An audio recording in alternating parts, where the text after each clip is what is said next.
Hello बच्चों, हमने अपने पिछले लेक्चर में ट्रांसपोर्टेशन को समझा था और ट्रांसपोर्टेशन को समझने के ऑर्डर में हम डिसऑर्डर को पढ़ना भूल गए थे। यानी कि अगर बात करें हार्ट की तो हम ये देखना भूल गए थे कि जो हार्ट है हमारा, उस हार्ट को जब प्रॉब्लम होगी, जब उस हार्ट में कोई ना कोई ड्रॉबैक आएगा तो उसमें होगा क्या।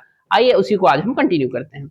अगर हम बात करें हार्ट की तो हार्ट में कुछ माइनर और कुछ मेजर प्रॉब्लम्स आती हैं, जिसमें अगर सबसे पहली बात करें तो हार्ट अटैक। आजकल अगर हम देखें तो जनरली होने वाली मौतों में एक आम सी बीमारी, बीमारी तो नहीं कह सकते, एक आम सा अटैक नजर आता है जो कि हार्ट में होने वाला है। और इसमें आप एक लाइन में बोलेंगे कि ये हार्ट अटैक होता क्या है जब सडन ब्लॉकेज आ जाता है। कहां आ जाएगा बेटा? सडन ब्लॉकेज आएगा। यानी हार्ट ये एक ऐसी कंडीशन होती है जब हार्ट काम करते करते उसमें ब्लॉकेज आने लगते हैं, तो ये इस तरीके का चांस होता है। अच्छा, इसमें होता क्या है, जो कोरोनरी आर्टरीज है वो ब्लॉक हो जाती है। इस स्टेज में जो कोरोनरी आर्टरीज हैं वो क्या हो जाएंगी? ब्लॉक हो जाएंगी। अच्छा, इसमें होता क्या है, अगर मैं कहूं हार्ट अटैक में जनरली लोग ये समझते हैं कि हार्ट अटैक में चेस्ट में पेन होगा, यहां बीचों बीच। लेकिन आपको मैं बताऊं, इसके सिम्टम्स जब दिखाई देना शुरू करते हैं हार्ट अटैक के, जैसे मान लो किसी को हार्ट अटैक आने वाला है, तो सबसे पहले जो उसके हाथ का ये कंधे वंधे का आसपास का एरिया है, ऐसा लगता है जैसे फट रहा है बहुत तेजी से, और उसमें पेन होना शुरू होगा। साथ ही साथ तो यहाँ सीने में भी हल्का दर्द महसूस होगा, और उसी के साथ उसको सांस लेने में क्या होगी? दिक्कत होने लगेगी। तो ये ऐसी सिचुएशन में इंसान को सबसे पहले तो कोशिश ये करे कि बहुत ज्यादा किसी चीज को सोचे ना, ताकि उसकी जो हार्ट, दिल की जो धड़कन है उस पर थोड़ा सा नियंत्रण रख सके और तुरंत उसको एक नजदीकी अस्पताल में पहुंचाया जाए। अब यहाँ पे अगर बात करेंगे हाइपरटेंशन की, हाइपरटेंशन का मतलब ये होता है बच्चा कि ब्लड प्रेशर क्या हो गया है? इंक्रीज हो गया है। ब्लड प्रेशर क्या हो गया है? बढ़ गया है। नॉर्मली अगर हम बात करें ब्लड प्रेशर की तो वो रखा गया है 180 से 120 के आसपास। जो बीपी है वो नॉर्मल 80 से 120 के आसपास होता है, लेकिन यही जब बढ़ जाता है तो ये हो जाता है 90 से लेके 140 के आसपास, यानी 90 टू 140 इंक्रीज कर जाएगा। इस जब जब हाई जब बीपी हाई होता है बेटा, यानी ब्लड प्रेशर हाई होता है, तो ऐसे कंडीशन में होता क्या क्या है, इंसान बहुत ज्यादा स्ट्रेस लेगा तब होगा, या तो नमक बहुत ज्यादा आप खाने लगेंगे तब होगा, या बहुत ज्यादा एक्सरसाइज कर, मतलब आप ऐसे हैं कि एक्सरसाइज करना बहुत छोड़ दिए हैं, बिल्कुल लेजी हो गए हैं, सुस्त हो गए हैं, आलसी हो गए हैं, तब भी ये काम होगा। क्योंकि बेटा हम जब वर्कआउट करते हैं, मेहनत करते हैं, तो हमारी जो मसल्स होंगी वो एक्टिव होती हैं, ब्रेन एक्टिव होता है, और साथ ही साथ बीपी भी क्या रहता है? लो रहता है। ऐसे अच्छा, आप एक चीज और पाएंगे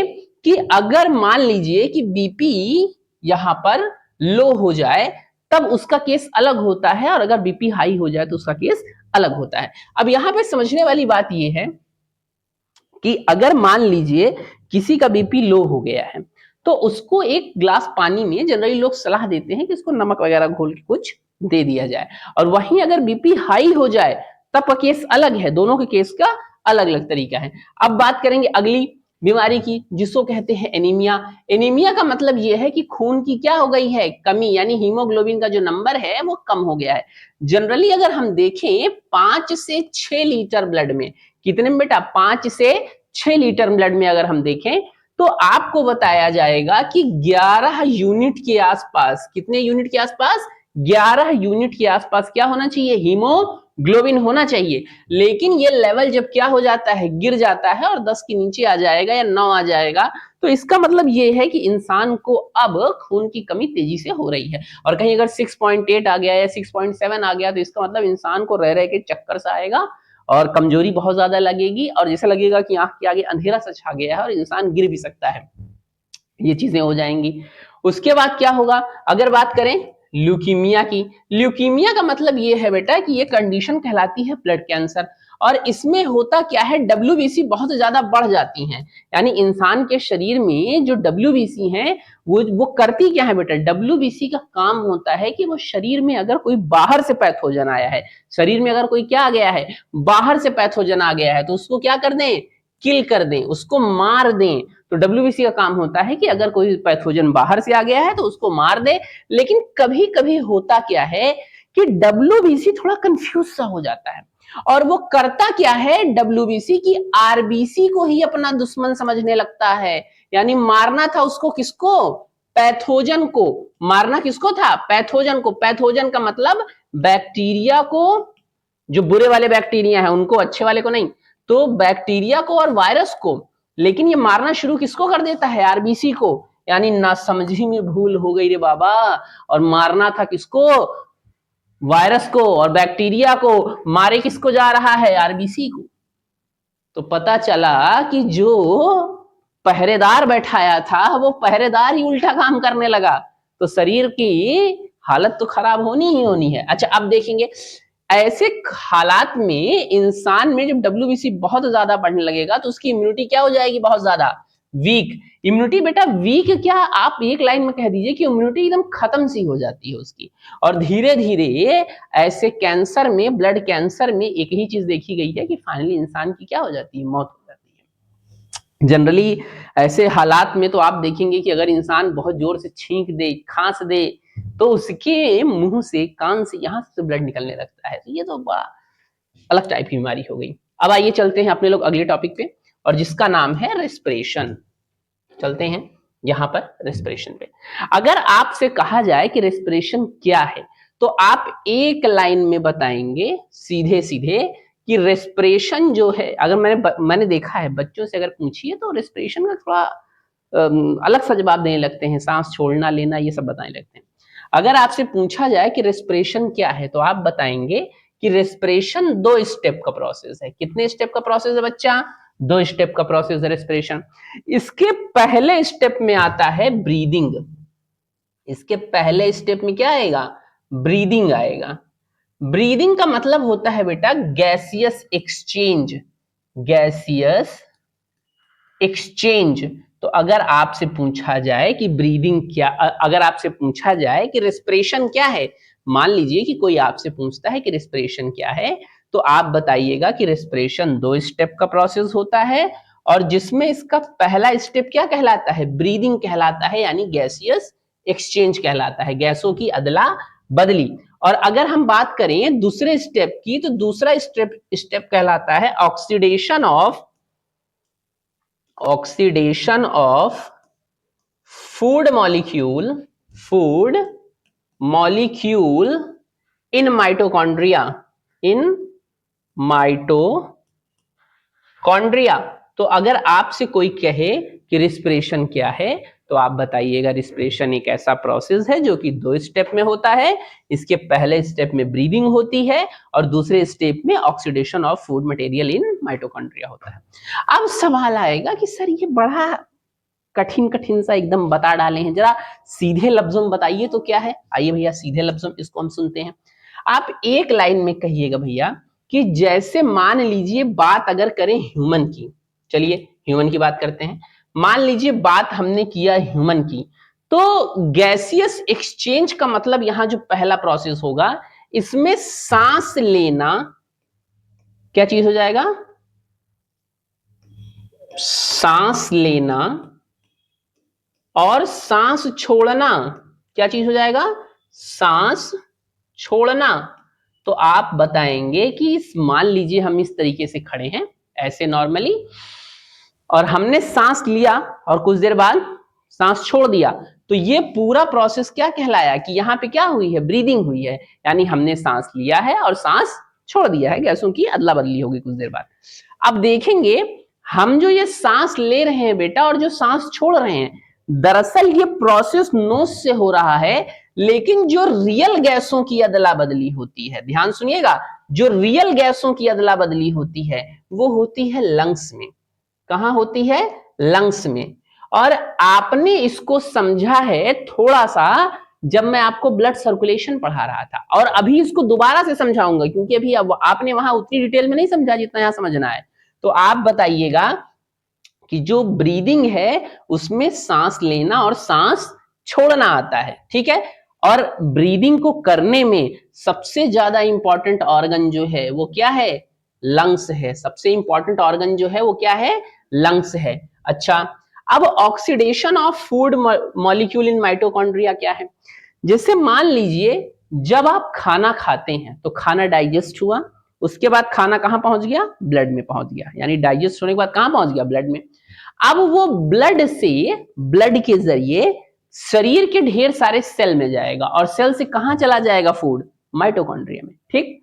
और इसी तरह जब आप सांस लेंगे तो सांस भी पहले हमारे नोज से होता हुआ, यहाँ फेरिंग से होता हुआ हमारे लंग्स में जाएगा, फिर कहां पहुंच जाएगा, ब्लड में पहुंच जाएगा, और ब्लड के थ्रू फिर कहां पहुंच जाएगा, सारी सेल्स में पहुंच जाएगा।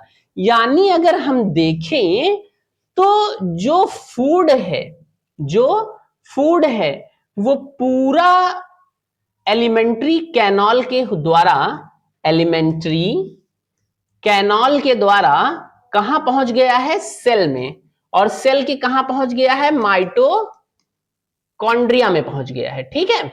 अच्छा, उसी तरह अगर हम देखें एयर को, अभी हमने चूंकि सांस लिया है तो नोज के थ्रू होते हुए पूरा की पूरा ये यहां पे विंड पाइप से होते हुए कहां पहुंच गया है, लंग्स में, लंग्स से कहां पहुंच गया है, ब्लड में, और ब्लड से कहां पहुंच गया है, सेल में, और सेल से कहां पहुंच गया है, माइटोकॉन्ड्रिया में। तो जब ऑक्सीजन, क्या चीज, जब ऑक्सीजन कहां पहुंच जाता है, माइटोकॉन्ड्रिया में, और वहीं पर क्या मौजूद रहता है, फूड भी, तब ऐसे हालत में फूड का क्या हो जाता है, ऑक्सीडेशन, यानी फूड बर्न हो जाता है। दरअसल बेटा यहां बर्न होना सही शब्द नहीं है, लेकिन आमतौर पर जब आप किताबें पलटते हैं तो उसमें लिखा पाया जाता है कि फूड बर्न हो जाता है, यानी फूड क्या हो गया, ऑक्सीडाइज हो गया। और जब फूड ऑक्सीडाइज हो गया तो इसका मतलब यहां से क्या निकलेगी, एनर्जी निकलेगी, यहां से क्या निकलेगी, एनर्जी निकलेगी। और जब एनर्जी निकलेगी तो वो एनर्जी जो निकलेगी वो एटीपी के फॉर्म में निकलेगी। किस फॉर्म में निकलेगी, एटीपी के फॉर्म में निकलेगी, ठीक है। कितनी एटीपी निकलेगी, 38 एटीपी निकलेगी। इसमें से 2 एटीपी माइटोकॉन्ड्रिया रख लेगा, 2 एटीपी किसने रख लिया, माइटोकॉन्ड्रिया ने, ठीक है। और कितने का फायदा हो रहा है, 36 एटीपी का फायदा पूरी सेल को हो जाएगा।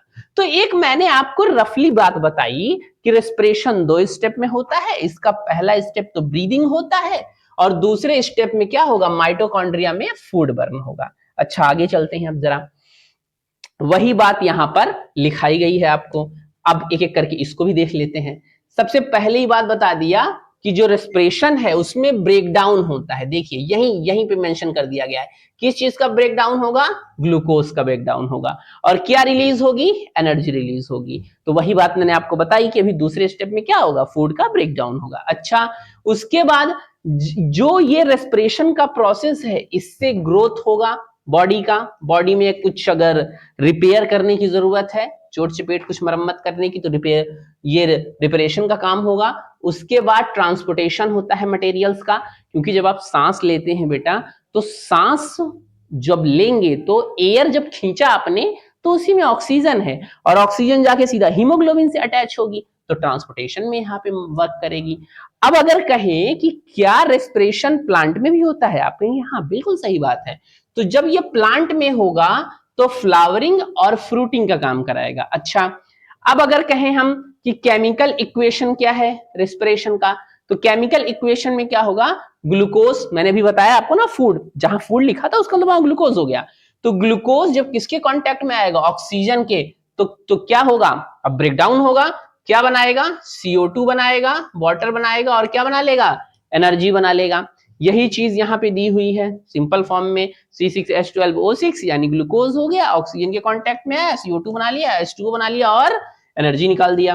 आगे चलेंगे, अगर अब बात करें सबसे पहले हम प्लांट में रेस्पिरेशन की, किसमें रेस्पिरेशन की बात करें हम, प्लांट में रेस्पिरेशन की, तो आप यहां बताएंगे कि हम मान लीजिए हमने एक प्लांट बना दिया, यहाँ पे एक प्लांट बना देते हैं यहाँ पे ऐसे, मान लीजिए एक प्लांट है, ठीक है, ऐसे, हाँ, और इस प्लांट में ऐसे ऐसे पत्तियां निकली हुई हैं, ऐसे ऐसे प्लांट में पत्तियां निकली हुई हैं। अब ऐसे में होगा क्या बेटा कि जो प्लांट होता है, प्लांट में जब आप पत्तियों को देखेंगे तो पत्तियों के दो सरफेस होते हैं, एक अपर सरफेस होता है, दूसरा लोअर सरफेस होता है।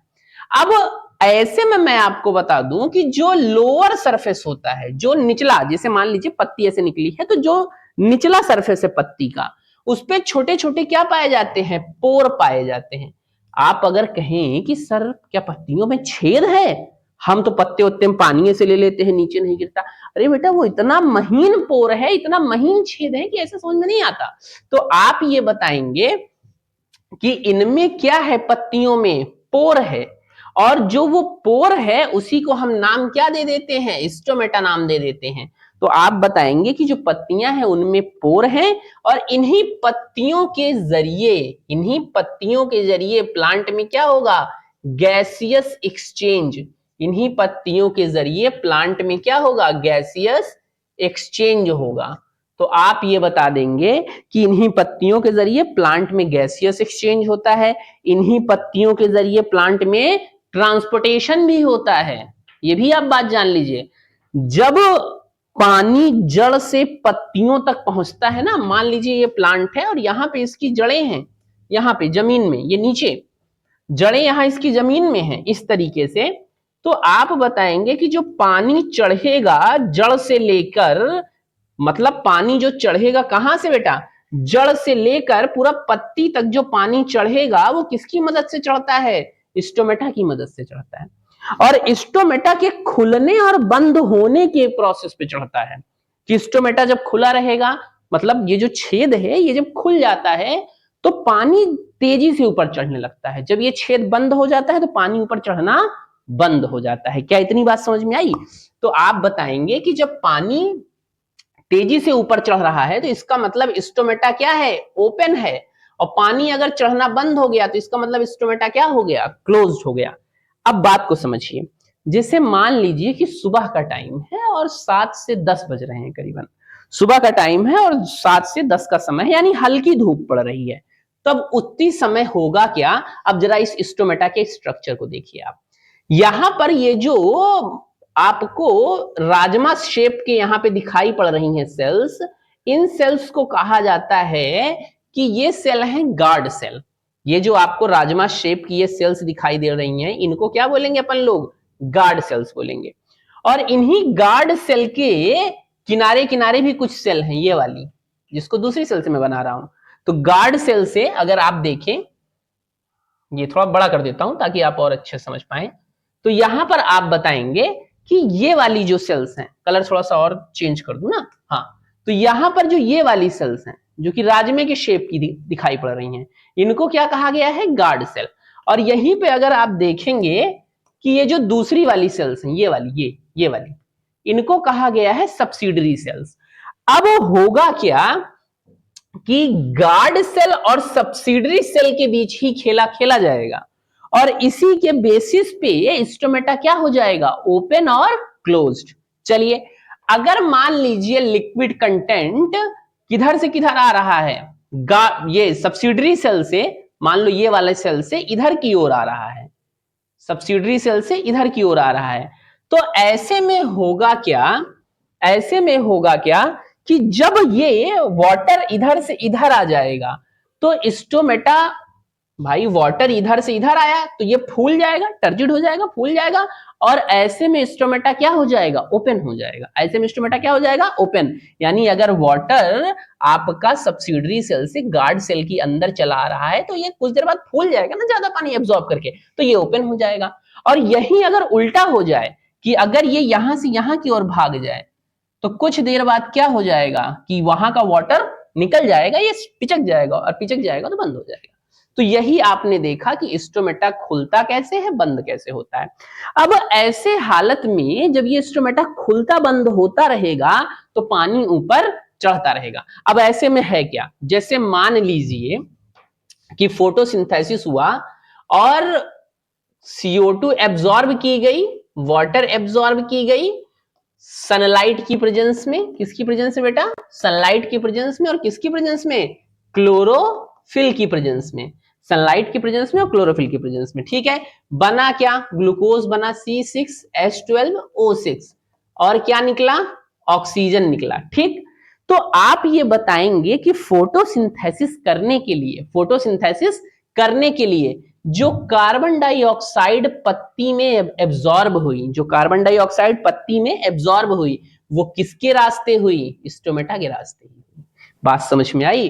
तो जो महीन छेद हैं पत्तियों के अंदर, कार्बन डाइऑक्साइड उसी रास्ते एब्जॉर्ब होती है, और जब ग्लूकोज के साथ साथ ऑक्सीजन बाई प्रोडक्ट के रूप में बन जाती है फोटोसिंथेसिस में, तो इसी रास्ते ऑक्सीजन निकल भी जाता है।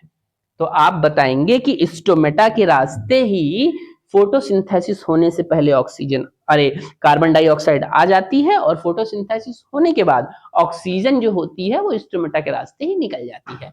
तो गैसियस एक्सचेंज टोटल किसकी मदद से होता है, स्टोमेटा की मदद से। अगर हम कहें ट्रांसपोर्टेशन किसकी मदद से होता है, स्टोमेटा की मदद से। अगर कहें कि फोटोसिंथेसिस में क्या स्टोमेटा का रोल है, तो आप कहेंगे हाँ है। आगे चलते हैं।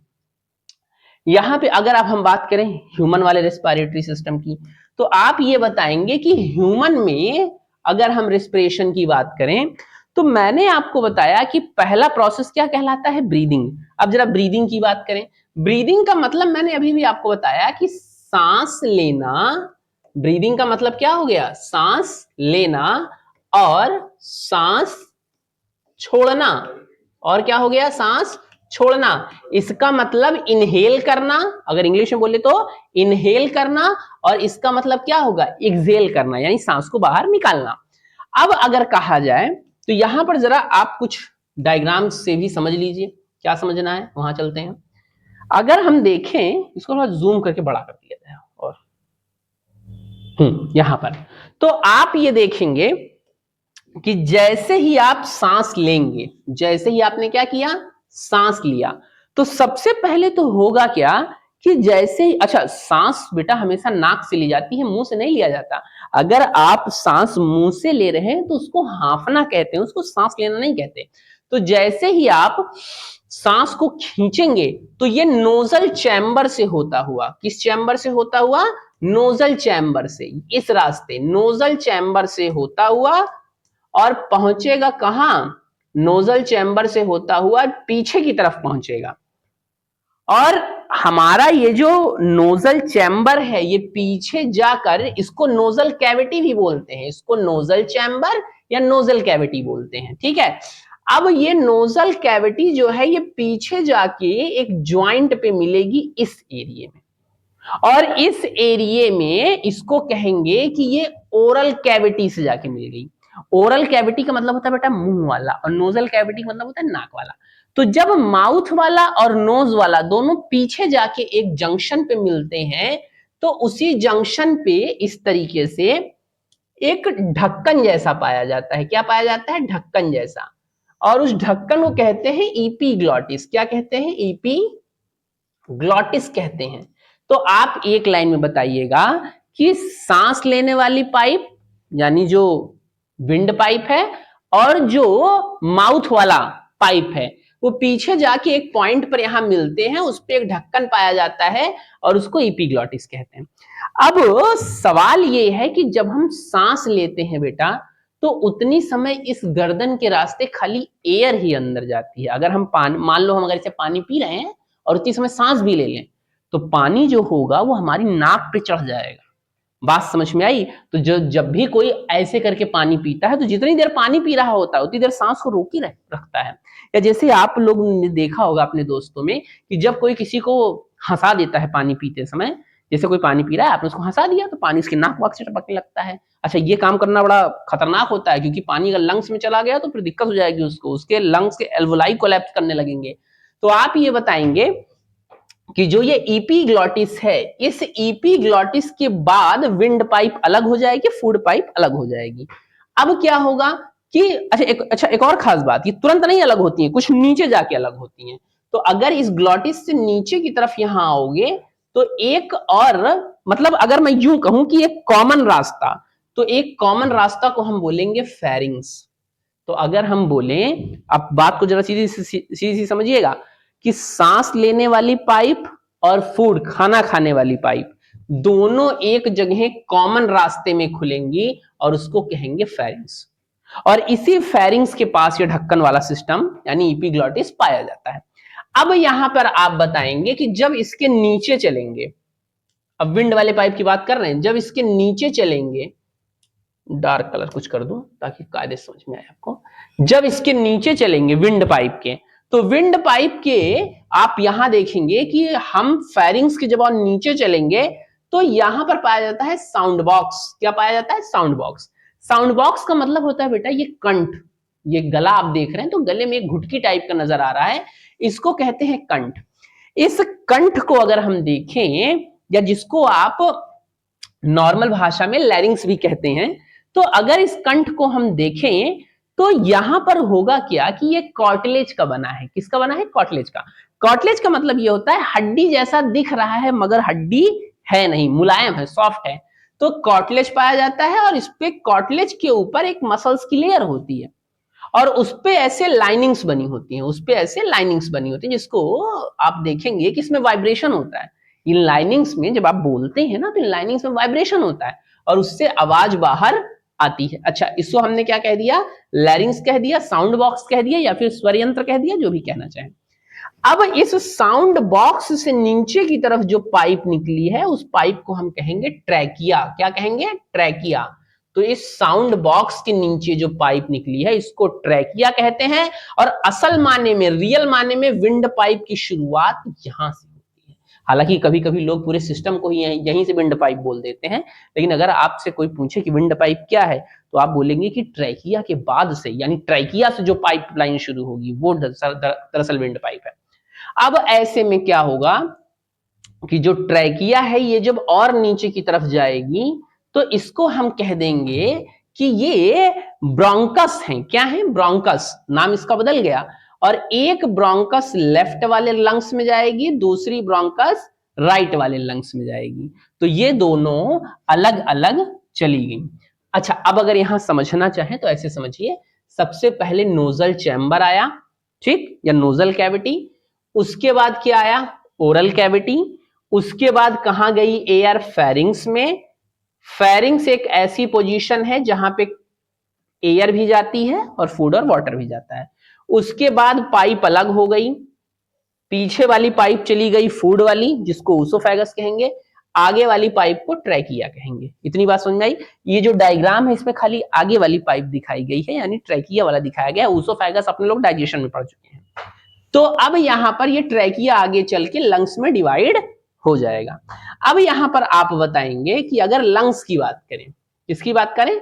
लंग्स की, तो आप यहां पर ये बताएंगे कि जो लंग्स है, फेफड़ा, ये गुब्बारे के जैसा दिखता है। कैसा दिखता है? गुब्बारे की जैसा, ऐसा ऐसा। और गुब्बारे के जैसा दिखता है तो, और पता है ये लटका नहीं होता, ये ऊपर से तो ट्रैकिया से कनेक्ट है, ऊपर तो यही वाली पाइप से कनेक्ट है ट्रैकिया से, और नीचे की तरफ अगर देखें तो एक उस पे टिका हुआ है बेस पे, जिसको कहते हैं डायाफ्राम। तो आप बताएंगे ये जो लंग्स हैं हमारे, ये ऊपर से तो ट्रैकिया से लटके हुए हैं, लेकिन नीचे इनको किसने सपोर्ट दे रखा है? डायाफ्राम ने। अब क्या होगा कि जब आप सांस लेंगे, जब आप सांस लेंगे ऐसे, तो एयर कहां जाएगी? लंग्स में। जब सांस लेंगे तो एयर कहां चली जाएगी? लंग्स में चली जाएगी। और जब लंग्स में चली जाएगी तो इसका वॉल्यूम बढ़ेगा। भाई जब आप सांस लेते हैं ऐसे तो फेफड़े फूलते हैं ना, लंग्स फूलता है, और जब फेफड़े फूलेंगे तो इसका वॉल्यूम बढ़ेगा। जैसे गुब्बारे में हवा भरो तो गुब्बारे का वॉल्यूम बढ़ता है ना, जैसे जैसे लंग्स का वॉल्यूम बढ़ेगा तो इस पर प्रेशर पड़ेगा, और जब प्रेशर पड़ेगा तो डायाफ्राम कैसे हो जाएगा? फ्लैट। तो सांस लेने पर जो डायाफ्राम डोम शेप का था, भाई डायाफ्राम की तो जो रियल स्ट्रक्चर है वो डोम शेप है। डायाफ्राम का रियल स्ट्रक्चर कैसा है? डोम शेप का। लेकिन जब आप सांस खींच लेंगे और सांस फेफड़े में भर जाएगी तो ये डायाफ्राम जो डोम शेप का था, अब डोम शेप का नहीं रह जाएगा, ये फ्लैट हो जाएगा ऐसे। और जब फिर सांस छोड़ेंगे तो फिर ये अपनी एक्चुअल पोजीशन में ऊपर पहुंच जाएगा। तो सांस लेने पर डायाफ्राम फ्लैट हो जाता है, सांस छोड़ने पर डायाफ्राम फिर से वहां हो जाता है। ठीक है, आगे चलते हैं। अब अगर यही देखिए, यही चीज यहां बताया गया है पूरा एक तरफ से। बात करते हैं इनहेलेशन में। जैसे सांस आपने खींचा तो मैंने आपको बताया ना कि डायाफ्राम क्या हो जाएगा, कॉन्ट्रैक्ट हो जाएगा, नीचे की तरफ चला जाएगा। सांस लेने पर चेस्ट की कैविटी बढ़ जाएगी, यानी वॉल्यूम बढ़ जाएगा, मैंने अभी भी बताया। अच्छा, एयर जो होगी वो लंग्स में इंटर कर जाएगी। ठीक, उसके बाद अगर यही छोड़ दें तो डायाफ्राम अपनी पुरानी पोजीशन में आ जाएगा, चेस्ट कैविटी जो होगी वो घट जाएगी और गैस जो है वो बाहर निकल जाएगी। अब अगर मैं इसको आपको चलूं आगे कि जब हम गैसियस एक्सचेंज की बात करें तो आप ये बताएंगे कि जैसे मान लीजिए लंग्स हैं हमारे, लंग्स वाले डायग्राम पे चलते हैं। मान लीजिए कि हमारे लंग्स हैं, ठीक, मान लीजिए, क्या लंग्स तो दिखाई है ना, हम मानना क्या है यार, इसमें दिख ही रहा है। अब देखेंगे तो यहां पर जब आप लंग्स को देखेंगे तो बेटा इन लंग्स पर जब इन लंग्स को देखोगे ना तो ये लंग्स बने हैं छोटी छोटी सेल्स से, जिनको क्या कहा जाता है, एल्वोलाई। तो ये जो लंग्स हैं ये छोटी छोटी सेल्स के बने हैं, इनको क्या कहा जाता है, एल्वोलाई कहा जाता है। अच्छा, इन्हीं लंग्स की, इन्हीं एल्वोलाई के ऊपर, इन्हीं किसके ऊपर, एल्वोलाई के ऊपर छोटी छोटी ब्लड कैपलरीज का जाल बिछा होता है। आप बताएंगे इन्हीं एल्वोलाई में क्या बिछा होता है, छोटी छोटी ब्लड कैपलरीज का जाल। अब आप बताएंगे कि हमने ये माना, ध्यान सुनेंगे, हमने ये माना कि एक सेल है एल्वोलाई की, यानी लंग्स वाली। ठीक है बेटा, जो लंग्स की सेल होती है ना जो कि फूलती पचकती है, उनको क्या बोला जाता है, एल्वोलाई। तो हमने मान लिया कि एक सेल है एल्वोलाई की। अच्छा, उसके बाद इसी एल्वोलाई के बगल से, इसी एल्वोलाई के बगल से गुजरी हुई है ब्लड कैपलरी। क्या गुजरी हुई है, ब्लड कैपलरी। अच्छा, ये भी बात समझ में आ गई। अब है क्या, इस ब्लड कैपिलरी में क्या बह रहा है, ब्लड बह रहा है। इस ब्लड कैपिलरी में क्या बह रहा है, ब्लड बह रहा है। ठीक, और आपने हार्ट में पढ़ा था कि जो पल्मोनरी आर्टरी होती है, जब वो इम्प्योर ब्लड को, इम्प्योर ब्लड का मतलब जिसमें किसका लेवल ज्यादा है, कार्बन डाइऑक्साइड का, तो इम्प्योर ब्लड को लेके कहां जाती है, लंग्स में, और लंग्स में जाके किसमें कन्वर्ट हो जाती है, ब्लड कैपिलरी में। तो मेरे कहने का मतलब ये है कि ब्लड कैपिलरी में भी कौन सा वाला ब्लड बह रहा है, इम्प्योर वाला, यानी उसमें किसका लेवल ज्यादा है, कार्बन डाइऑक्साइड का। अच्छा, अभी जब आपने एकदम फ्रेश एयर ली है तो इसका मतलब कि उसमें जो सांस आपने खींची है उसमें किसका लेवल ज्यादा है, ऑक्सीजन का। तो आप ये बताएंगे कि सांस जब हम लेते हैं तो एल्वोलाई में जो लेवल होता है वो ऑक्सीजन का ज्यादा होता है और ब्लड कैपिलरी में कार्बन डाइऑक्साइड का लेवल ज्यादा होता है। अच्छा, ऐसी कंडीशन में होगा क्या कि आपने पढ़ा है कि कोई भी गैस हायर कंसंट्रेशन से लोअर कंसंट्रेशन की तरफ जाती है और तब तक जाती रहती है जब तक कि दोनों का कंसंट्रेशन बराबर ना हो जाए। तो ये होगा क्या, ऑक्सीजन जो है ये एल्वोलाई से निकल के ब्लड कैपिलरी में आ जाएगी और ये जो कार्बन डाइऑक्साइड है ये कैपिलरी से निकल के एल्वोलाई में आ जाएगी। और इसी प्रोसेस को कहेंगे गैसियस एक्सचेंज। यानी हमारा जो ब्लड प्योर होता है वो किस प्रोसेस के थ्रू होता है, गैसियस एक्सचेंज प्रोसेस के थ्रू होता है।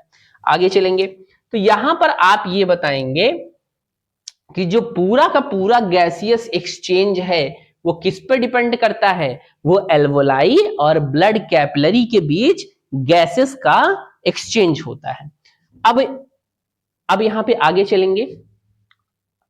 अब कुछ क्वेश्चंस दिए हुए हैं, जरा हम उनको देख लेते हैं। आइए देखते हैं एक एक करके। यहां पे पूछा गया है व्हाई दिस इंपॉर्टेंट, यानी गैसियस एक्सचेंज जो है वो क्यों इंपॉर्टेंट है। बेटा, जब गैसियस एक्सचेंज होगी तभी ऑक्सीजन अंदर आएगी, और जब तभी ऑक्सीजन अंदर आएगी तो सेलुलर रिस्पिरेशन होगा, यानी फूड से एनर्जी रिलीज होगी। भाई, ऑक्सीजन की प्रेजेंस में ही तो फूड टूटता है। तो ये चीजें हैं। कार्बन डाइऑक्साइड भी होगी, बाहर किस प्रोसेस के थ्रू जाएगी, भाई जब गैसियस एक्सचेंज होगा, आपने सांस अंदर लिया है ऑक्सीजन के रूप में, लेकिन जब फूड बर्न होगा तो क्या निकलेगी, कार्बन डाइऑक्साइड। और कार्बन डाइऑक्साइड एक वेस्ट मटेरियल है, उसको शरीर से बाहर निकालना भी जरूरी है। अच्छा, उसके बाद कि वेयर डज अकर, आप एक लाइन में बताएंगे कि ब्लड कैपिलरी में पाया जाता है। यहाँ देखिए मैंने अभी सब बातें आपको बता दिया है। आगे चलेंगे। हाँ, डिफ्यूजन का प्रोसेस होता है इसमें। डिफ्यूजन का प्रोसेस का मतलब है कि हायर कंसंट्रेशन से किधर की ओर जाना, लोअर कंसंट्रेशन की तरफ जाना। कब तक जाना, जब तक कि दोनों का कंसंट्रेशन बराबर ना हो जाए। अब आगे देखते हैं, अगला टॉपिक है हमारा। अगला टॉपिक है हमारा बेटा एक्सक्रिएशन। एक्सक्रिएशन क्या होता है, आप ये बताएंगे कि जब हमने खाना खाया, फूड को खा लिया, तो जाहिर सी बात है कि कुछ यूजफुल मटेरियल बना, और फूड से क्या बन गया, जैसे आपने फूड खाया, खाना खाया, तो फूड से फूड डाइजेस्ट हुआ, और डाइजेस्ट हो गया तो क्या बना लिया उसने, ग्लूकोज बना लिया, अमीनो एसिड बना लिया, अमीनो एसिड बना लिया, और फैटी एसिड बना लिया। तो आप बताएंगे कि अगर मान लीजिए हमने खाना खाया और खाना डाइजेस्ट हो गया, तो क्या चीज बना, या तो ग्लूकोज, या अरे भाई जैसा चीज खाया होगा, जैसे दाल चावल रोटी सब्जी खाया है तो ये तीनों बन जाएगा। दाल में प्रोटीन है तो अमीनो एसिड बनेगा, दाल अरे चावल और रोटी में कार्बोहाइड्रेट है तो ग्लूकोज बन जाएगा, और अगर आपने तेल वगैरह वाली सब्जी खाई हुई है या उसमें कुछ ऑयल घी वगैरह कुछ पड़ा है तो फैटी एसिड बन जाएगा। तो आप ये बताएंगे कि जब फूड आप खाएंगे तो कुछ तो यूजफुल मटेरियल बनेगा। क्या बनेगा, यूजफुल मटेरियल। जब खाना खाएंगे तो कुछ तो क्या बनेगा, यूजफुल मटेरियल। अच्छा, लेकिन हर सिक्के के दो पहलू होते हैं, कभी भी नहीं है कि कुछ अच्छा ही बनेगा हमेशा, या जिंदगी में जो हो रहा है वो अच्छा भी हो रहा है, कुछ बुरा भी होगा। क्या बुरा होगा, कि जब कुछ यूजफुल मटेरियल भी बना है तो अब कुछ हार्मफुल मटेरियल भी बनेगा। क्या बनेगा, हार्मफुल मटेरियल। और जब हार्मफुल मटेरियल बन गया ना भाई, यूजफुल मटेरियल को तो शरीर में रख लोगे, लेकिन हार्मफुल मटेरियल को शरीर से क्या निकालना होगा, बाहर। तो आप एक लाइन में बताएंगे कि शरीर में बने हुए हार्मफुल मटेरियल को बॉडी से क्या कर देना, रिमूव कर देना। बॉडी से क्या कर देना, रिमूव कर देना। तो आप बताएंगे, हाँ आप एक लाइन में कहेंगे कि बॉडी से हार्मफुल और वेस्ट मटेरियल को बाहर रिमूव करना ही क्या कहलाता है, एक्सक्रिएशन कहलाता है। That means removal of harmful and waste material from the body is called excretion. अच्छा, अगर शरीर से हार्मफुल और वेस्ट मटेरियल को बाहर निकालना है तो उसके लिए क्या पाया जाएगा, एक सिस्टम। आप बताएंगे कि अगर शरीर से हार्मफुल और वेस्ट मटेरियल को बाहर निकालना है तो उसके लिए क्या पाया जाएगा, एक सिस्टम। और उस सिस्टम को हम क्या बोलेंगे, एक्सक्रिएटरी सिस्टम। शरीर से हार्मफुल वेस्ट मटेरियल को बाहर निकालने के लिए पूरा पूरा एक सिस्टम बना है, और उस सिस्टम को हम क्या बोलेंगे, एक्सक्रिएटरी सिस्टम। अब जरा इस एक्सक्रिएटरी सिस्टम की अगर हम बात करें, यहां पर देखेंगे,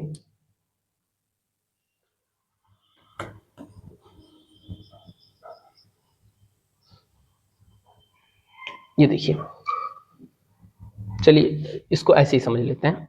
यहां पे अगर हम एक्सक्रिएटरी सिस्टम की हम अगर बात करें तो आप ये बताएंगे कि एक्सक्रिएटरी सिस्टम में वन पेयर किडनी आती है। ये आपको बेटा बीन शेप दिखाई पड़ रही होगी, किडनी ऐसे, ये तो आप ये बताएंगे कि एक्सक्रिएटरी सिस्टम में सबसे पहला क्या आएगी, वन पेयर किडनी। सबसे पहले क्या आएगी, a pair of kidney, kidney आएगी। तो एक जोड़ी किडनी आती है। अच्छा, उसके बाद क्या आएगा, तो आप बोलेंगे कि एक जोड़ी किडनी आती है, और किडनी के बाद यहां से एक पाइपलाइन नजर आ रहा होगा जिसको कहते हैं हम लोग यूरिनरी डक्ट। क्या कहते हैं, यूरिनरी डक्ट। तो आप बताएंगे कि एक्सक्रीटरी सिस्टम में सबसे पहले तो एक जोड़ी किडनी आएगी। क्या आएगी, एक जोड़ी किडनी आएगी। उसके बाद एक जोड़ी यूरिनरी डक्ट आएगी। क्या आएगी, एक जोड़ी यूरिनरी डक्ट। अच्छा, तीसरी चीज क्या आएगी, तीसरी चीज आएगी एक पाउच लाइक स्ट्रक्चर, जिस पाउच लाइक स्ट्रक्चर को हम बोलते हैं यूरिनरी ब्लैडर। क्या बोलते हैं, यूरिनरी ब्लैडर। और चौथी चीज आएगी यूरेथ्रा। चलिए, ये तो हुआ साइंस के टर्म में। जरा आप शुद्ध टर्म में बात करें, क्या होता है शुद्ध टर्म। किडनी का काम होता है ब्लड को फिल्टर करना। किडनी का काम क्या है, ब्लड का फिल्ट्रेशन, किडनी का काम है ब्लड का फिल्ट्रेशन करना। अच्छा, और जाहिर सी बात है कि किडनी जब ब्लड को फिल्टर करेगी तो बूंद बूंद करके पेशाब बनाती है। तो अगर आपसे कहा जाए कि किडनी अगर ब्लड को फिल्टर कर रही है, छान रही है, तो उससे क्या बना रही है? पेशाब बना रही है। अब ये पेशाब बन तो रहा है किडनी में, लेकिन बेटा ये बूंद बूंद करके इकट्ठा होगा कहां पर? एक पाउच में। तो आप बताएंगे कि किडनी से ये ब्लड फिल्टर हुआ और पेशाब बना, और ये हर मिनट हो रहा है। तो बूंद बूंद करके पेशाब बनता रहता है। अब ऐसा तो है नहीं कि 2 बूंद पेशाब बना अब तुरंत जाके पेशाब कर लिए। तो यार अगर ऐसा हो जाएगा ना कि 2 बूंद पेशाब बना और तुरंत जाके पेशाब कर लिए, तो पूरा दिन पेशाब में करते बैठे रहोगे। तो इसका मतलब ये है कि पेशाब बनता तो बूंद बूंद है, लेकिन वो एक पाइप के जरिए पेशाब बन इसमें रहा है, लेकिन एक पाइप के जरिए ये जाकर इकट्ठा हो रहा है कहां? एक पाउच में, जिसको कहते हैं यूरिनरी ब्लैडर। तो पेशाब बनाने का काम किसका है? किडनी का। पेशाब को इस पाउच तक ले आने का काम किसका है? वो है यूरिनरी यूरिनरी डक्ट का, या इसी को एक दूसरे नाम में यूरेटर भी कहते हैं। दोनों एक ही चीज है, चाहे आप यूरिनरी डक्ट बोलिए चाहे यूरेटर बोलिए। अच्छा, अब इस पाउच लाइक स्ट्रक्चर में आके फिल हो गया, जिसको हम यूरिनरी ब्लैडर कह रहे हैं, और उसके बाद ये निचले वाले हिस्से से बाहर निकलेगा, जिसको यूरेथ्रा कह रहे हैं। अच्छा, आगे चलते हैं।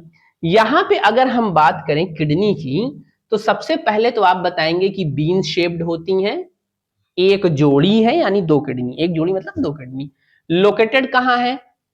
तो आप बताएंगे कि जो रीढ़ की हड्डी है बीचों बीच, उसके एक इधर यानी अगल बगल पाई जाती है। उसके बाद अगर आपसे कहा जाए कि अगली क्या खास बात है किडनी की, तो आप बताएंगे ये मेन एक्सक्रीटरी ऑर्गन है। भाई किडनी हो गई, यूरिनरी डक्ट हो गया जिसको यूरेटर कहा, चाहे यूरिनरी ब्लैडर हो गया, चाहे यूरेथ्रा हो गया, इन चारों में अगर कहा जाए मेन एक्सक्रीटरी ऑर्गन क्या है, तो आप बोलेंगे किडनी है। अच्छा, क्या इसके अलावा भी वेस्ट मटेरियल कहीं से निकलते हैं? हाँ बिल्कुल निकलते हैं। पसीना उसीना जो निकल रहा है ये हमारी स्किन से निकल रहा है, लेकिन स्किन हमारा वेस्ट मटेरियल या स्किन हमारा मेन एक्सक्रीटरी ऑर्गन नहीं है। आप ये नहीं कह सकते कि स्किन के जरिए पसीना निकल रहा है तो स्किन भी एक्सक्रीटरी ऑर्गन है। इस स्किन भी एक्सक्रीटरी ऑर्गन माना जा सकता है, लेकिन मेन एक्सक्रीटरी ऑर्गन क्या है? वो मेन एक्सक्रीटरी ऑर्गन है आपका किडनी। अब यहाँ पे अगर फंक्शन की बात करें, तो आप बताएंगे कि फिल्टर करता है ब्लड को, तो जाहिर सी बात है क्या बनाएगा? यूरिन बनाएगा। और एक्सेस अमाउंट में अगर बॉडी में सॉल्ट वगैरह आ गए हैं, यूरिया वगैरह आ गए हैं, तो उसको भी शरीर से निकालता है। यूरिनरी डक्ट का काम क्या है, या यूरेटर का काम क्या है? मैंने एक लाइन में बता दिया कि कलेक्ट करना, कैरी करना या कलेक्ट करना। किसको कलेक्ट करना? पेशाब को कलेक्ट करना। आगे चलेंगे, अगर कहें यूरिनरी ब्लैडर का काम क्या है, तो यूरिनरी ब्लैडर का काम है कि टेम्परेरी ये पेशाब को स्टोर करता है। जब आपको लगेगा कि टंकी फुल हो गई है, बहुत तेजी से आई है, हाँ तब रुकने का नहीं, तब जाके करने का बेटा, क्योंकि ये बाहर आएगा एट एनी कॉस्ट। रोके रुकने वाली चीज थोड़ी है। उसके बाद बात करेंगे यूरेथ्रा का, तो आप बताएंगे ये एक ऐसी ट्यूब है जो बॉडी से पेशाब को बाहर निकाल देती है। उसके बाद अगर बात करें स्ट्रक्चर ऑफ किडनी की, तो आप बताइएगा जैसे लंग्स वाली स्पेशल सेल को एल्वुलाई कहते थे, उसी तरह यहां पर किडनी वाली स्पेशल सेल को नेफ्रॉन कहेंगे। क्या कहेंगे? नेफ्रॉन। तो लंग्स की स्पेशल सेल को एल्वुलाई कहते हैं, किडनी की स्पेशल सेल को नेफ्रॉन कहते हैं। अब अगर हम बात करें नेफ्रॉन की, तो आप बताएंगे एक नेफ्रॉन का जरा अपना स्ट्रक्चर देखा जाए, तो सबसे पहले इसमें एक कीप लाइक स्ट्रक्चर होता है। सबसे पहले इसमें क्या होगा? एक कीप लाइक स्ट्रक्चर।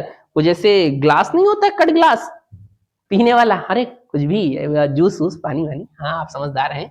तो यहाँ पर जो कट ग्लास होता है, उस टाइप सा एक शेप होता है प्याले के जैसा, और उसको कीप लाइक स्ट्रक्चर को हम बोलते हैं बोमैन सैम्पुट।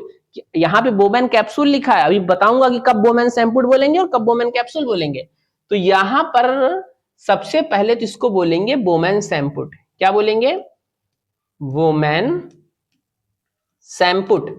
तो आप बोलेंगे कि सबसे पहले तो कीप लाइक स्ट्रक्चर निकला होता है, और नेफ्रॉन में सबसे पहले क्या दिखाई देगा, एक कीप लाइक स्ट्रक्चर, जिसको क्या बोलेंगे, बोमैन सैम्पुट बोलेंगे। अच्छा, इसी बोमैन सैम्पुट में एक बहुत क्वाइल ट्यूब गई रहेगी, इसी बोमैन सैम्पुट में क्या गई रहेगी, एक बहुत क्वाइल्ड ट्यूब, ऐसे ऐसे। डायग्राम बेटा बहुत इंपॉर्टेंट है बोर्ड के लिहाज से। तो आप बताएंगे कि इसी बोमैन सैम्पुट में एक क्वाइल्ड ट्यूब गई रहेगी, और उस क्वाइल्ड ट्यूब का नाम रहेगा ग्लोमेरुलस। क्या नाम रहेगा, ग्लोमेरुलस। तो आप ये बताएंगे कि बोमैन सैम्पुट और ग्लोमेरुलस दोनों को मिला करके नाम दिया जाएगा वोमेन कैप्सूल।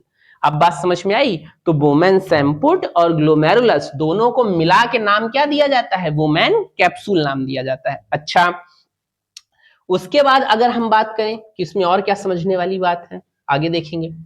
अब होगा क्या कि जैसे मान लो कि जो ये ग्लोमेरुलस है ये बहुत ज्यादा क्वाइल्ड है। क्या है, बहुत ज्यादा क्वाइल्ड है। अच्छा, एक चीज और नजर आ रहा है। क्या नजर आ रहा है कि अगर हम इसके इस वाले ट्यूब का मुंह देखें, इस वाले इंड को देखें, तो इसका डायमीटर ज्यादा है, यानी इस नली की चौड़ाई ज्यादा है। अच्छा, दूसरी तरफ अगर इस वाले नली का डायमीटर देखें तो इस वाले नली का डायमीटर कम है, यानी ये कम चौड़ा है। तो इसका मतलब ये है बेटा कि ब्लड इस नली के जरिए भर ज्यादा जाएगा। प्लस मतलब जो इंटर वाला पॉइंट है वो ज्यादा है, इंटरिंग ज्यादा हो जाएगी, ब्लड इसमें भर ज्यादा जाएगा, लेकिन इधर से निकल कम पाएगा। अगर मान लो कि एक दरवाजा है एंट्री के लिए और एक दरवाजा है एग्जिट के लिए, जो एंट्री का दरवाजा है बहुत बड़ा है और जो एग्जिट वाला है बहुत छोटा है, और जाहिर सी बात है भीड़ ज्यादा है, तो लोग भर ज्यादा जाएंगे इंटर वाले से और निकल उधर से कम पाएंगे, तो एक ही रूम में गैदरिंग ज्यादा हो जाएगी।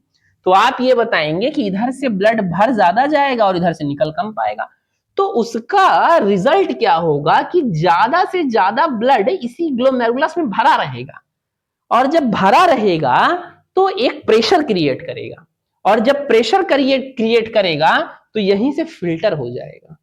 ये भाई जो चीज गाढ़ी है जैसे कि ब्लड, और ब्लड किस वजह से गाढ़ा है, क्योंकि उसमें प्लाज्मा है, आरबीसी है, बहुत ढेर सारी चीजें हैं, वाटर वगैरह सब है। तो जो जो चीजें गाढ़ी हैं वो बची रह जाएंगी और जो चीजें हल्की हैं वो छन के अलग हो जाएंगी। अब जो चीज यहां से छन के अलग हुई है बेटा, उसी को आप यूरिन कहेंगे या पेशाब कहेंगे।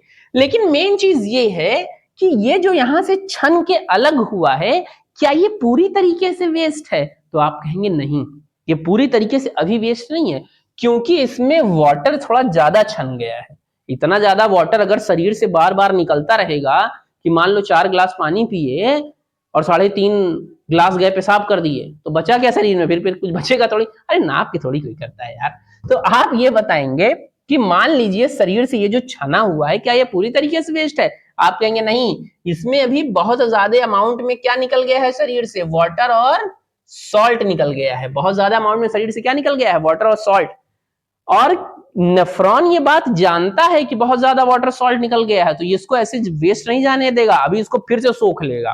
कैसे, आइए देखते हैं।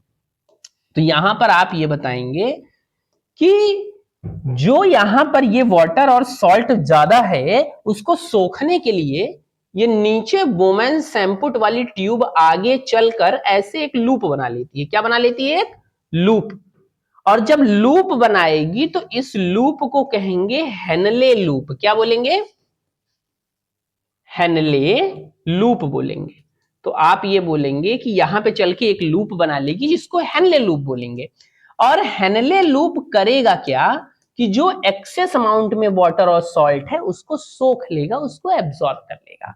अब इस लूप के आगे जो भी वेस्ट मटेरियल बढ़ेगा, इस लूप के आगे वो टोटली क्या है, वेस्ट मटेरियल है, और एक पाइप से अलग बॉडी से रिमूव कर दिया जाएगा। यानी एक लाइन में कहें कि ये जो ब्लड फिल्टर होने का प्रोसेस है, इसको कहेंगे अल्ट्रा फिल्ट्रेशन। यानी फिल्ट्रेशन ऑफ ब्लड क्या कहलाएगा? Ultra filtration. इसको अल्ट्रा फिल्ट्रेशन कहेंगे। इतनी बात समझ में आ गई? या फॉर्मेशन ऑफ यूरिन कहेंगे। आगे चलेंगे। अब वही बात इसमें बताई गई है कि अगर हम एक्सक्रीटरी सिस्टम की बात करें तो नाइट्रोजनस वेस्ट को रिमूव करता है, वाटर के लेवल को मेंटेन करता है, उसके बाद सॉल्ट के बैलेंस को मेंटेन करता है और ब्लड का पीएच बनाए रखता है। ये इंपॉर्टेंट बात है कि अगर आप देखेंगे कि ब्लड का पीएच ये कंट्रोल करता है। उसके बाद करें किडनी में क्या डिसऑर्डर होगी, बेटा किडनी में आजकल जो समस्या बढ़ रही है वो स्टोन्स की समस्या बढ़ रही है। और स्टोन्स की समस्या से हो क्या रहा है कि जैसे मान लीजिए कि पेशाब जो लोग बहुत देर तक रोक के रखते हैं या पानी कम पीते हैं, तो ऐसी कंडीशन में आपकी किडनी में स्टोन बनने लगा है। और जब किडनी में स्टोन बनने लगा है तो उसका मतलब ये है कि जब तक वो स्टोन महीन होके या गल के किडनी से निकलेगा नहीं, तब तक यहां पर दर्द होता रहेगा। और ऐसे में पेशाब करते समय क्या होता है, बहुत दर्द होता है। किडनी फेल्योर की क्या कंडीशन है, किडनी फेल्योर की कंडीशन ये होती है बेटा कि जब किडनी की सेल्स यानी नेफ्रॉन काम करने लायक न रह जाए तो वही क्या हो जाएगा, किडनी फेल्योर की कंडीशन है। अगर बात कहें यूरिनरी इन्फेक्शन की, अगर पेशाब करते समय उसमें हल्का छाग टाइप का आ रहा है या पेशाब करते समय जलन हो रही है या हल्का दर्द हो रहा है, तो इसका मतलब क्या हो गई है, वो यूरिन इन्फेक्शन हो गया है। आगे चलेंगे। अब अगर हम बात करें कि क्या और कौन कौन से ऑर्गन हैं जो कि रिमूवल का काम करते हैं, मैंने अभी बताया लंग्स है।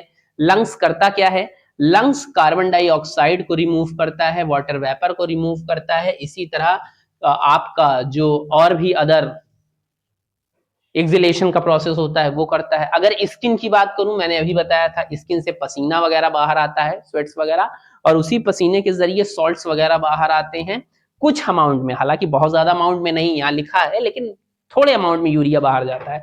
यूरिया ढंग से फिल्टर कहाँ होता है, वो किडनी में ही होता है। आगे चलेंगे। उसके बाद अगर लिवर की बात करें, लिवर भी एज अ एक्सक्रीटरी ऑर्गन काम करता है, लेकिन मेन एक्सक्रीटरी ऑर्गन नहीं है। इसमें कुछ टॉक्सिक सब्सटेंस को बाहर निकालता है, लिवर डिटॉक्स करने का काम करता है। उसके बाद अगर हम कहें कि कुछ पुरानी ब्लड सेल्स को भी लिवर हटाता है, क्योंकि आप देखेंगे बेटा लिवर डाइजेशन को अच्छा रखने के लिए जो कुछ कर सकता है वो सब करने के लिए तैयार है। एक्सेस हार्मोन्स को मेंटेन करता है। अब कुछ इसके इंपॉर्टेंट फंक्शन और भी हैं, जैसे कि अमोनिया को यूरिया में कन्वर्ट करने का काम करता है लिवर। उसके बाद क्या होगा कि बाइल जूस वगैरह सेक्रेट करता है लिवर, जिससे यहां पर इंटेस्टाइन में मदद मिलती है। लार्ज इंटेस्टाइन में आप बताएंगे कि ये कैसे रिमूव करता है, तो कुछ सॉलिड वेस्ट वगैरह हैं, कुछ अनडाइजेस्टेड फूड हैं, इनको लार्ज इंटेस्टाइन से कर देता है। आगे चलेंगे। किडनी फेल्योर की अगर हम बात करें तो मैंने अभी आपको बताया कि ऐसी कंडीशन आ जाए कि जब किडनी अपनी एबिलिटी ही लूज कर दे फिल्ट्रेशन की, अभी कुछ देर पहले बताया ना कि ब्लड को फिल्टर करना बंद कर दे जिससे पेशाब बनना ही बंद हो जाए, तो इसका मतलब किडनी क्या हो गई है, फेल कर गई है। ठीक है। और इसमें होगा क्या कि जब किडनी फेल हो जाएगी तो यूरिया एंड टॉक्सिन जो होंगे वो ब्लड में ही क्या रह जाएंगे, पड़े रह जाएंगे। और क्या होगा कि वाटर और सॉल्ट का जो बैलेंस है वो बिगड़ जाएगा, डिस्टर्ब हो जाएगा और शरीर में कमजोरी आने लगेगी। उसके बाद अगर बात करें कि मेन कारण क्या है किडनी फेल होने के, तो आप बताएंगे अगर ब्लड प्रेशर बहुत ज्यादा बढ़ा हुआ है या इंसान डायबिटिक है, उसको डायबिटीज है, मतलब ऐसा नहीं कि थोड़ी नोच डायबिटीज है, अगर काफी लंबा डायबिटीज है इंसान को या बीपी हमेशा बढ़ा रहता है तब ऐसा हो जाएगा, या फिर किडनी में इन्फेक्शन हो जाए, इंजरी हो जाए, तब ये सब चीज होंगे। या तो बहुत कोई ऐसी मेडिसिन खा ले जो कि बहुत ज्यादा हैवी डोज की, हैवी पावर की है। इसीलिए जो बच्चे जिम वगैरह जाते हैं उनको ये कहा जाता है कि आप जो डोजेज लीजिए वो इतने हैवी डोजेज मत ले लीजिए वेट उठाने के चक्कर में, बॉडी बनाने के चक्कर में, कि बाद में आपको दिक्कत दे। अब आप देखेंगे कि हमने अपने इस पूरे टॉपिक को क्या कर लिया है, कंप्लीट कर दिया है। और ये हम उम्मीद करते हैं कि आप इस पूरे टॉपिक को रिवाइज करेंगे, हमारे चैनल्स को सब्सक्राइब करेंगे, लाइक करेंगे और शेयर करेंगे। और इसी के साथ मुस्कुराते रहिए, खुश रहिए। जय हिंद।